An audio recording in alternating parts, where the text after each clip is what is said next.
through May. I'm Barbara Lee Van Forsen. I'm the experimenter here at the Momentum Center, and so I welcome you.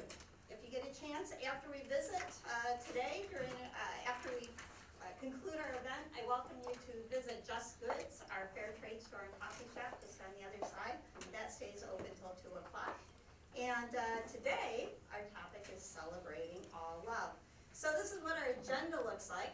We do a welcome, some introductions, a little bit of music to set the tone, and then I share some words followed by a reflective time. Then we hear from our wonderful panelists. We take a break for lunch, and then we have small group and large group conversation. We wrap up with some music and some to-do lists for all of us to leave with. We hope that this is about more than just raising awareness, because if we just want to learn, we can stay home and Google. If we're coming together and putting the energy into all being here at the same time, same place, hopefully we can develop action plans as individuals or even as a community. So that's our hope. Any questions about the agenda? All right. I want to introduce Amanda Schwaninger. You'll hear from her a few times today because she's our musician. Welcome, Amanda. And we always want to give a shout out to Marco's. Marco's Pizza is providing pizza for us our entire season, and that's a huge donation. So when you're hungry for pizza, please remember Marco's. Order from them. Thank them for supporting the Inspire events, because it really means the world. We have our panelists today. I already introduced you to Amanda, but I will again, because she's actually going to be one of our speakers. Welcome, Amanda. We also have Justin Tengler am I pronouncing that right? With us today. So welcome, Justin. And Sandi Stasko. Welcome, Sandi. I'm really excited to hear from all of our panelists, their stories, their experiences, and what resources they might have found in the community.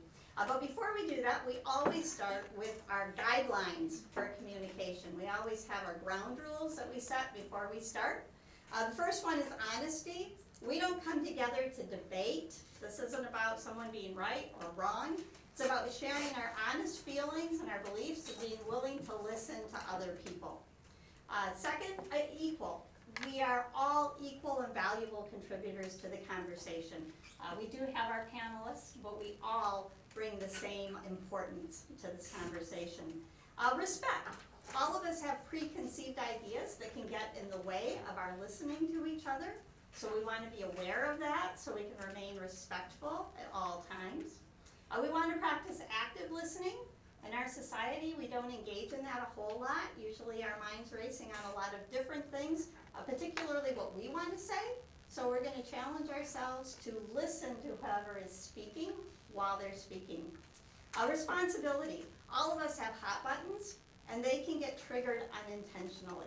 So if that happens, we want to be able to name it without blaming anybody else for it, owning our emotions as well as our statements.